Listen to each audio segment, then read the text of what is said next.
하나님의 말씀은 열왕기상 13장 11절부터 22절까지의 말씀입니다. 자, 오늘 우리는 열왕기상 13장의 말씀을 읽었고요. 11절부터 읽었지만 사실은 1절부터 시작해서 마지막 절까지를 쭉 읽어야 되는 그런 말씀이기도 합니다. 그런데 오늘 말씀을 읽다 보면 사람들의 얘기가 나오는데요. 두 선지자의 얘기가 나오는데 이 선지자의 얘기를 읽다 보면 한 가지 생각나는 장면이 있습니다. 이 설교를 준비하면서 그 장면이 생각나더라고요.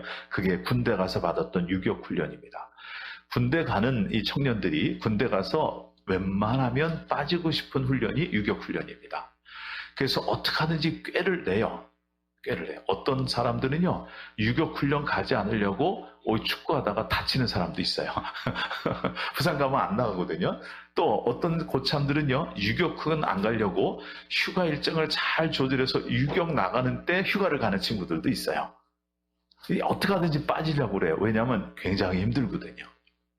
유격훈련은 기본적으로 훈련장까지 차를 잘 안 타고 다니죠. 걸어가든가 행군하든가 가까우면 뛰어갑니다. 그거부터가 고생이에요. 들어가서 일주일 훈련받는데 정말 입에서 단내가 날 정도로 훈련받다가 토해낼 정도로 그렇게 훈련을 받아요. 근데 유격훈련 받을 때 가장 힘든 훈련이 저 같은 경우에는요, PT라고 하는 훈련이었어요. 유격체조. 유격체조라고 체조를, 근육을 강화시키는 훈련을 체조로 만들었는데요. 이거 갖다가 1번부터 번호를 붙여요. 1번, 2번, 3번 이렇게 번호를 붙여서 훈련을 하게 되는데 이 체조를 할 때 얼마나 힘든지 몰라요. 여러분은 체조 그까이 거, 뭐가 힘들겠냐 이렇게 생각할지 모르지만 이게 엄청 힘듭니다. 그 중에 하나 제가 제일 힘들게 했던 훈련이 있는데 그거는 하늘을 보고 뒤로 누운 다음에요. 뒤로 발을 이렇게 세웁니다. 발을 이렇게 세워요. 누워서 발을 세요. 그 다음에 하나 둘 하는 구령 맞춰서 이게 이렇게씩 내려가는 거예요. 그래서 하나 둘 셋 하나 이렇게 올라와요. 그러니까 45도 15도 3 이렇게 되는 거예요. 이게요, 사람을요, 옆구리부터 해갖고 배부터 시작해서 장단지 하여튼간 모든 몸을 힘들게 만드는 훈련인데 한참 지쳐있을 때 이걸 하면요 사람이 죽어요. 그런데 이 PT가 훈련이 어려운 이유가 있어요. PT 체조가. 왜냐하면 예를 들어서 자, 몇 번 체조 10회 반복 그렇게 합니다. 그럼 10회 반복 그러면 복창을 해요. 10회 반복. 그리고 시작 그러면 이제 번호를 붙여가면서 10회를 해야 돼요. 근데 번호를 꼭 어떻게 붙이냐면 이렇게 붙여요. 하나 둘 셋 하나 둘 셋 둘 하나 둘 셋 넷 이렇게 외칩니다. 근데 유격 PT의 아주 중요한 법칙이 하나가 뭐냐면 맨 끝에 숫자는 부르지 않아야 돼요. 예를 들어서 5회 반복 그러면 하나 둘 셋 하나 둘 셋 이런 다음에 하나 둘 셋 넷 하나 둘 셋 이렇게 돼야 되거든요. 근데 이게 100명쯤 모여서 하다 보면요 꼭 그걸 틀리는 사람이 있어요. 꼭 틀려요. 어쩌면 그렇게 틀리는지. 다시 하고 또 다시 해요. 그러면 아까 틀린 사람 안 틀리는데 이번엔 다른 사람이 틀려요. 저는 사실 양심 고백하지만 한 번도 안 틀렸어요. 왜냐하면 두 번 다시 하기 위해서 정신 바짝 차리겠거든요. 근데 이 번호 부르는 게 하나 둘 셋 하나 둘 이렇게 하는 게요 사람을 헷갈리게 만들어요. 그러니까 한참 몸이 고단한 데다가 몸이 힘들어 죽겠는데다가 이 번호를 붙이다 보면 나도 모르게 정신줄을 놓는 거예요. 그래서 방심하죠. 그래서 맨 끝에 숫자를 하지 말라고 그러는데 꼭 외치는 사람이 있어요. 그러면요 숫자가 늘어나요. 5회 그랬다가 마지막 번호 나왔다. 7회 그러면 또 7회요. 그럼 7회 때 안 나와야 되잖아요. 근데 또 나와요. 10회 그러면 또 나와요. 15회 그러면 또 나와요. 어떨 때는 20회까지 하고 25회까지 하고. 근데 하다 보면 맨 끝에 정말 정신을 바짝 차리고 숫자가 안 나온 때가 있어요. 그러면 딱 일어나거든요. 그러면 이제 다른 훈련을 받는 거예요. 이게 얼마나 힘든지. 그래서 가급적으로 안 하고 싶고 또 같이 훈련받는 애들 중에 정말로 이 숫자만큼은 안 외쳤으면 좋겠다 하는 간절한 마음 갖고 훈련에 들어가지만 언제나 그 숫자를 외치는 사람이 꼭 있다는 거죠. 정신을 안 차리기 때문에. 제가 오늘 말씀을 읽다가 그 장면이 생각났어요. 유격에서 맨 끝에 숫자 그거 기억하지 못하고 외쳐버리는 한 사람.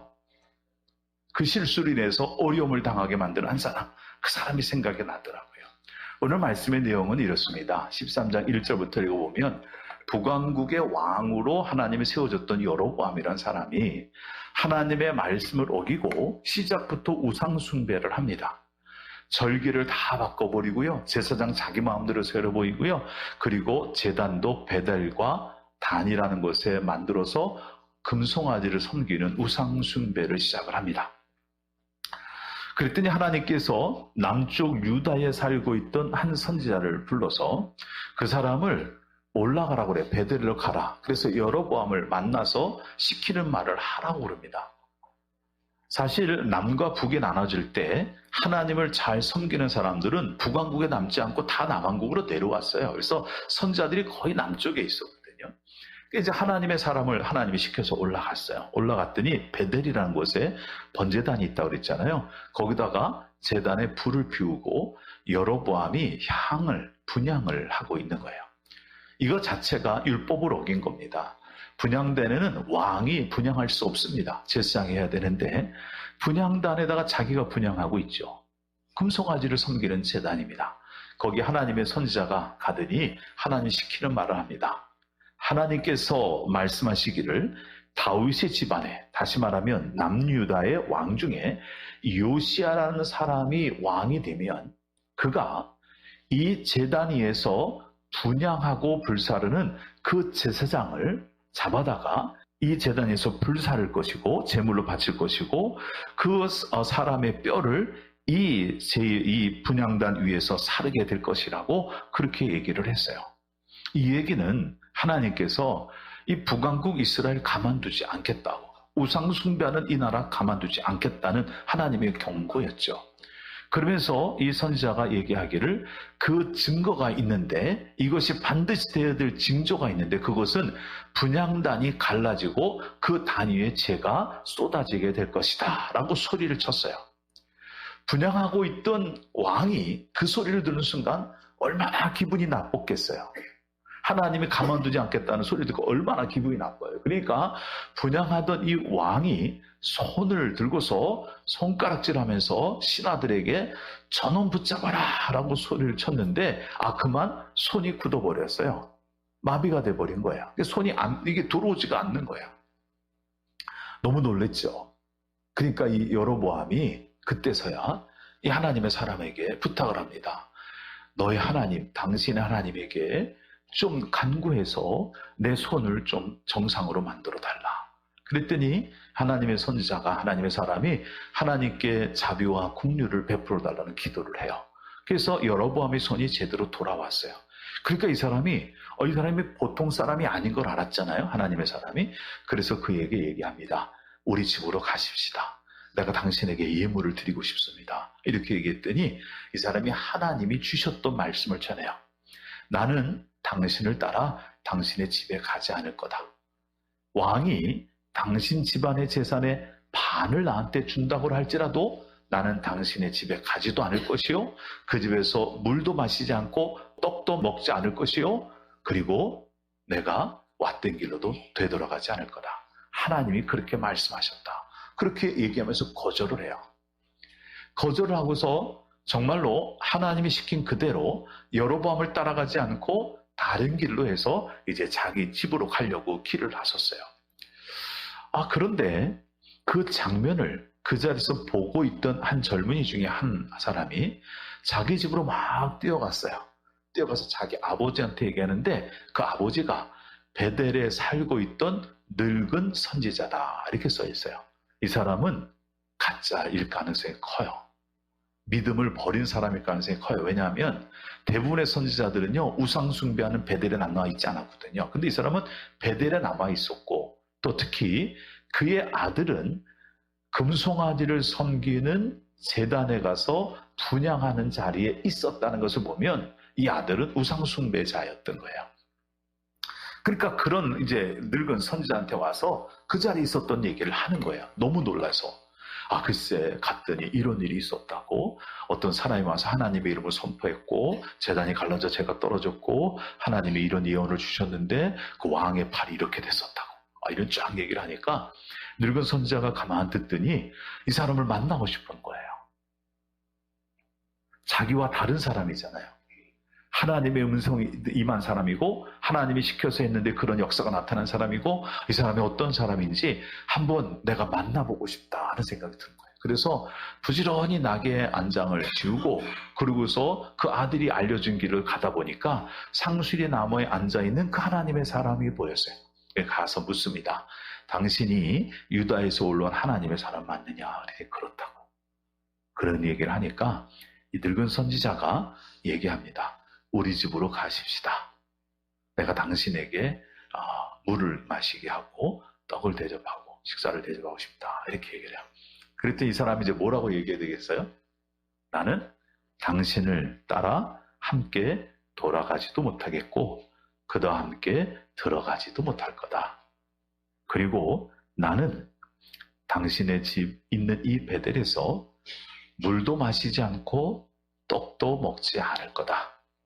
왜냐하면 하나님께서 내게 말씀하시기를 내가 거기서 떡도 먹지 말고 물도 마시지 말고 내가 오던 길로도 돌아가지 말라고 말씀하셨기 때문이다. 이렇게 얘기를 해요. 여기까지는 정신을 바짝 차렸어요. 그 얘기를 듣고 늙은 선지자가 이 사람에게 얘기하는 얘기가 있습니다. 여러분 이건 같이 읽어봐야 돼요. 18절입니다. 18절. 같이 읽어보겠습니다. 그가 그 사람에게 이르되 나도 그대와 같은 선지자라. 천사가 여호와의 말씀으로 내게 이르기를 그를 내 집으로 데리고 돌아가서 그에게 떡을 먹이고 물을 마시게 하라 하였느니라 하니 이는 그 사람을 속임이라. 자, 이 사람이 늙은 선지자가 그 사람한테 하나님한테 얘기합니다. 첫 마디가 뭐예요?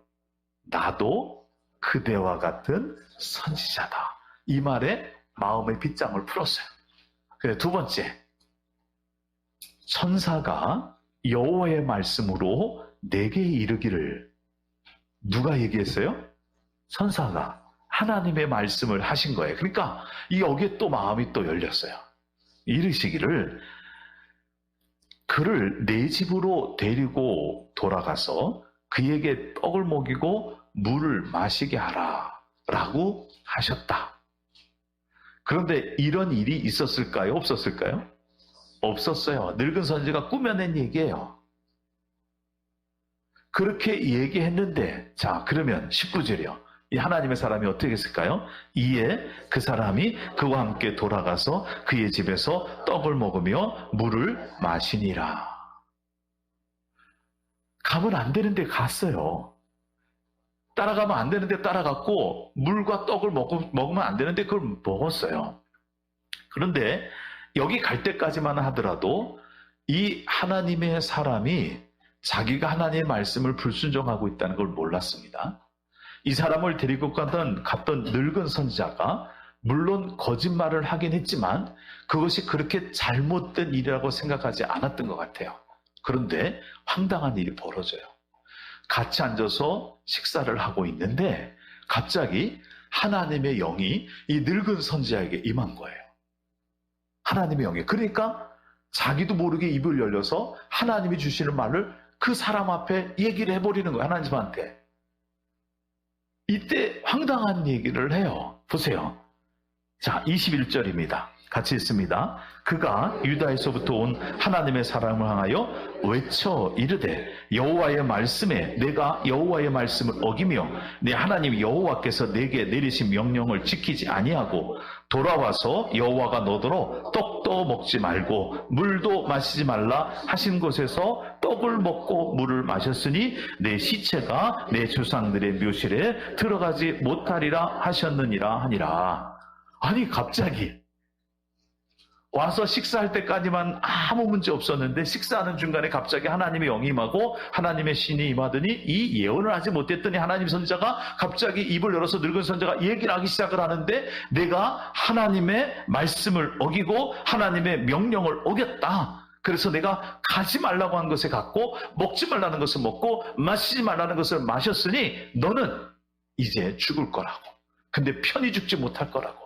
내 시체가 내 조상들의 묘실에 들어가지 못한다는 건요, 편히 죽지 못한다는 거죠. 길에서 객사하는 겁니다.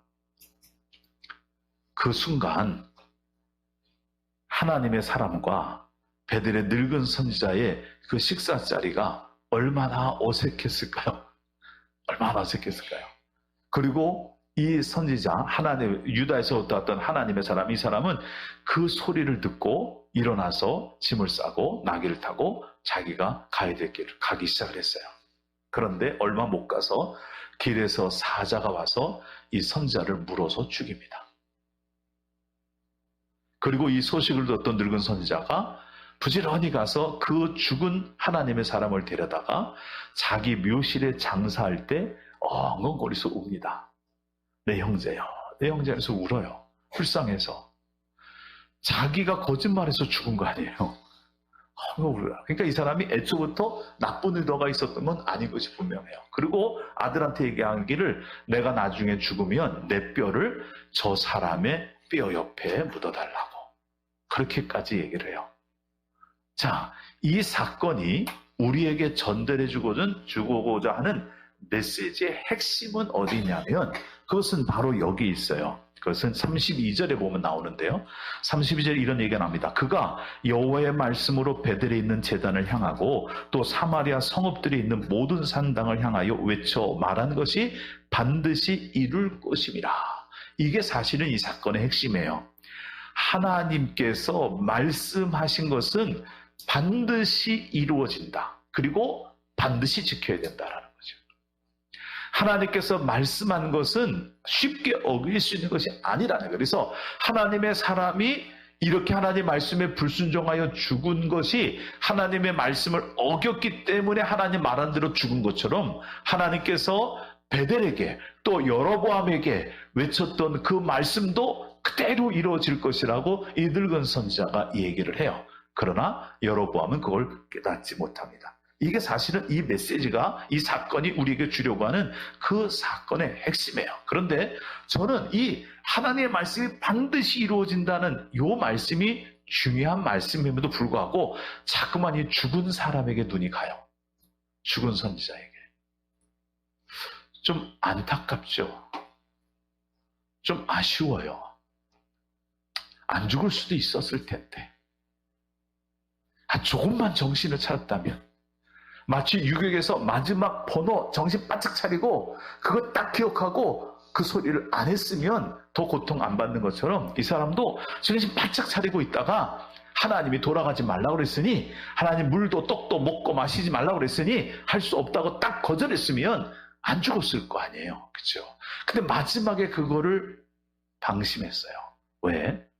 늙은 선지자가 나도 선지라고 얘기하니까, 하나님께서 내게 말씀하셨다고 하니까, 하나님께 직접 들은 말씀이 아닌데 방심한 거죠. 만약에 이 사람이 조금 더 정신을 차렸다면 늙은 선지자의 말을 듣고 곧바로 따라 나서는 것이 아니라 이렇게 했어야 되겠죠. 그러면 내가 하나님께 기도하고 여쭤보겠다. 이랬으면은 안 따라갔을 거야. 그리고 더 정신이 바짝 차려져 있는 사람 같으면은 하나님이 당신에게 말했을진 모르지만 나한테는 먹지도 마시지도 돌아가지도 말라고 그랬으니 나는 갈 수 없다. 그리고 돌아왔을 거예요. 근데 이 사람이 그 일에 대해서 마음을 놓았어요. 마음이 풀어진 거죠. 긴장감을 놓친 거예요. 그래서 방심한 거예요. 하나님의 사람이라고 그러니까, 선지자라고 그러니까, 하나님께서 천사를 보내서 말씀을 주셨다고 그러니까 아무 의심 없이 따라갔는데 그 따라가는 것이 결국 하나님의 말씀을 어기는 것이었고 그는 비참하게 죽을 수밖에 없는 길을 가는 것이었어요. 방심하는 것, 이게 우리에게 돌이킬 수 없는 후회를 가져올 수 있다는 거죠. 사무엘상 6장에 보게 되면 다윗이 법궤를 움직이는 장면에 얘기가 나오는데, 법궤를 움직일 때 법궤가 뛰노니까, 그 수레가 뛰노니까 우사가 옆에서 법궤를 잡았다가 갑자기 하나님 치어서 죽는 얘기가 벌어집니다. 우사라고 하는 이 사람은 법궤를 잡을 때 아무 생각이 없었어요. 그냥 습관적으로 뭐가 떨어질 것 같으니까 그냥 그걸 잡았는데, 법궤라는 것은 함부로 잡을 수 있는 것도 함부로 만질 수 있는 것도 아니었거든요.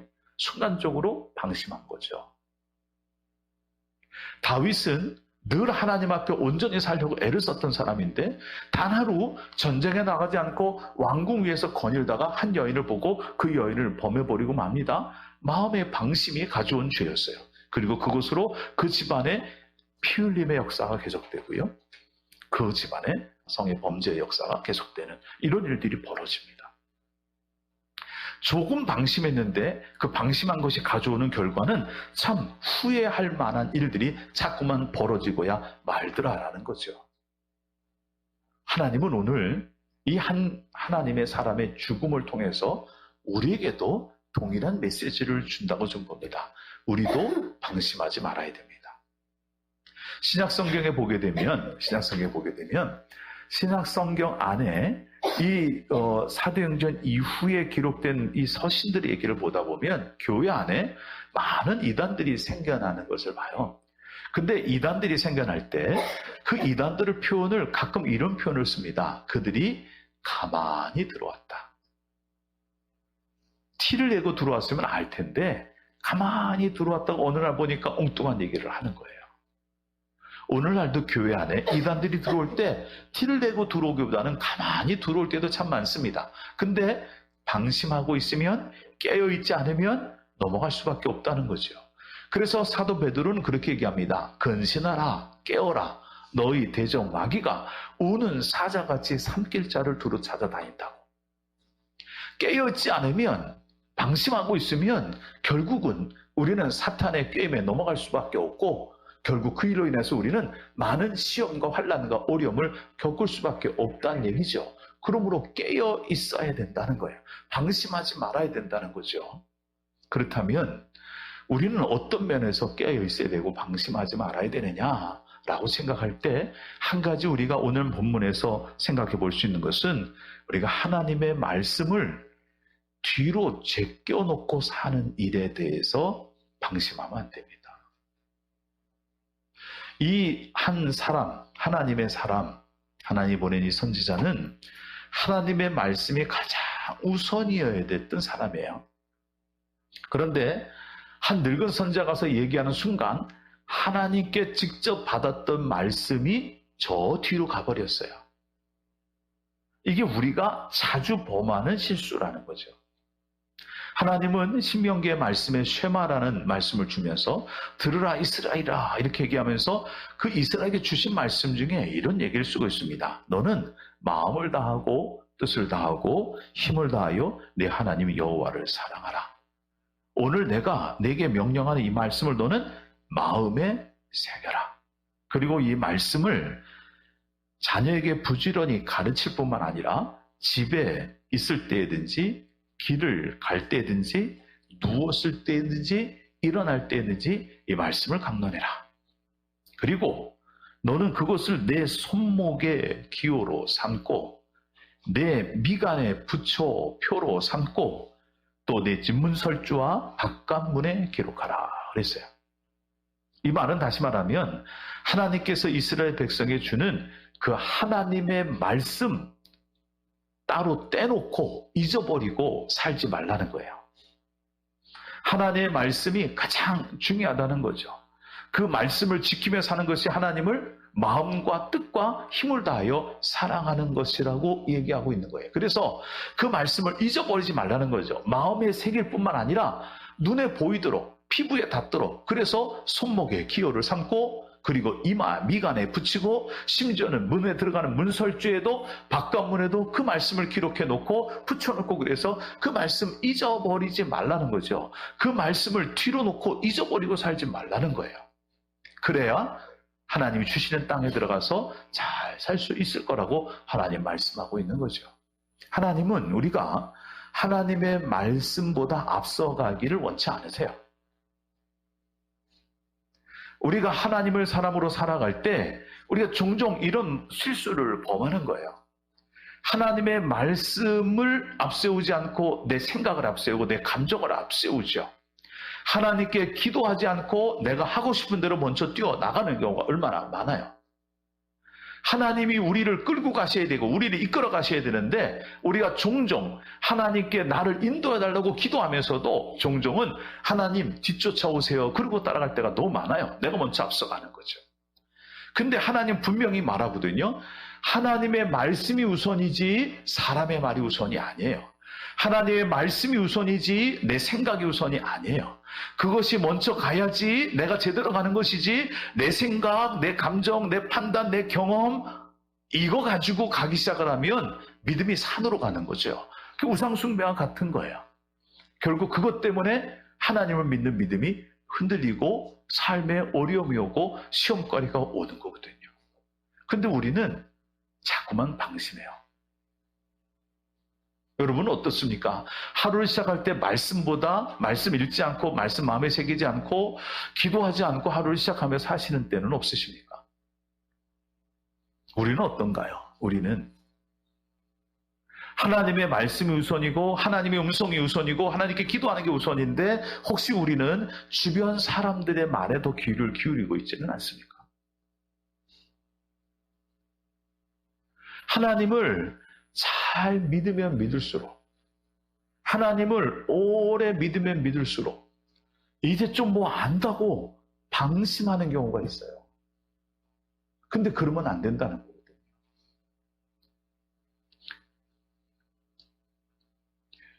일본 사람이 쓴 아주 오래된 고전 하나가 있습니다. 도연초라는 이런 아주 오래된 고전이 있는데, 거기에 한 예어가 이런 게 나와요. 어떤 사람이 나무를 가지치기를 잘 타는, 나무를 잘 타면서 가지치기를 잘하는 사람이 있었어요. 이 사람이 아주 너무 능력이 뛰어난 사람들이 소문이 났는데, 세월이 지나다 보니까 이 사람이 나이가 들기 시작해서 자기가 더 이상 나무를 탈 수 없어서 밑에 서서 올라간 사람들에게 이것저것 지시해주는, 그래서 나무를 잘 가꾸도록 해주는 사람이 있었습니다. 근데 세월이 지나다 보니까 자기 못지않게 나무를 잘 타는 이 사람이 나타난 거예요.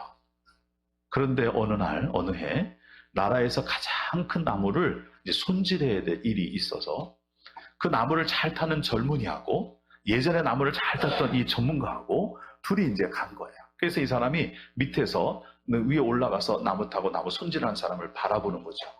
대부분 어떻게 하냐면 이렇게 올라가서 막 자르면 저기 자르라 저기 자르라 저기 자르라 하고 뭐 이렇게 얘기할 텐데, 나무를 워낙 잘 치니까 그냥 밑에서 지켜보고 가만 보고 있어요. 근데 제일 높은데 제일 꼭대기에 올라가서 나무를 이렇게 밟고 짚기도 어려운 그런 거에 와서 이제 나무를 잘 자르고 있을 때는 밑에 있는 사람이 아무 얘기도 안 한다는 거죠. 책에 나오는 얘기예요.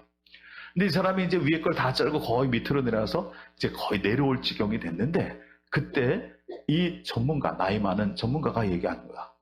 자, 조심해야 된다고. 내려올 때 조심해야 돼. 주의해야 돼. 정신 바짝 차려. 자꾸만 그러는 거야. 그래서 이제 젊은이가 내려와서 물었어요. 아니 선생님, 저 높은 꼭대기 위험한데 올라갔을 때는 아무 얘기 안 하시더니 다 자르고 이제 거의 내려올 때니까 왜 자꾸만 조심하라고 그러세요? 그랬더니 전문가 그런 얘기를 하죠. 너무 높은 데 올라갔을 때는 스스로 위험한 줄 알아서 말을 하지 않아도 방심하지 않는데요. 근데 낮은 곳에 내려오면 이제 다 됐고 이제는 아무 문제 없다 생각해서 방심하는 순간 나무에서 미끄러져 떨어진다는 거예요. 신앙도 그럴 때가 있어요. 교회 오래 다니고 열심히 믿고 잘 믿다 보면은 어느 순간 우리가 방심이 돼서 말씀이 앞서가지 않고 기도가 앞서가지 않는 그런 삶을 살아갈 가능성이 있다는 거죠. 우리는 방심하는 순간 시험에 빠집니다. 방심하는 순간 고난에 빠집니다. 방심하는 순간 우리의 속에, 우리의 삶에 죄가 들어오게 되죠. 그 대가는 참혹한 거였어요. 여러분, 우리의 삶을 한번 다시 되돌아보시고 우리의 믿음 점검하시고 방심하지 말고 깨어있는 여러분의 믿음이 되시기를 주님의 이름으로 축원을 드립니다. 기도하겠습니다. 하나님, 우리가 나름대로 믿는다 하면서 열심히 잘 믿으려고 애를 썼지만 어느 순간 우리가 너무 익숙해지다 보니 하나님을 앞세우며 말씀을 앞세우고 살아가는 일을 우리가 등한히 하고 방심한 것은 아닌지 모르겠습니다. 하나님, 우리의 믿음 단 한순간도 방심하지 않으며 언제나 하나님의 말씀에 귀 기울이고 하나님의 음성에 귀 기울이며 우리가 하나님을 앞서가지 않는 믿음의 삶을 살아갈 수 있도록 도와주셔서 우리의 믿음이 어려움에 빠지지 않고 순탄한 길을 걸을 수 있도록 도와주시옵소서. 예수님의 이름으로 기도드립니다. 아멘.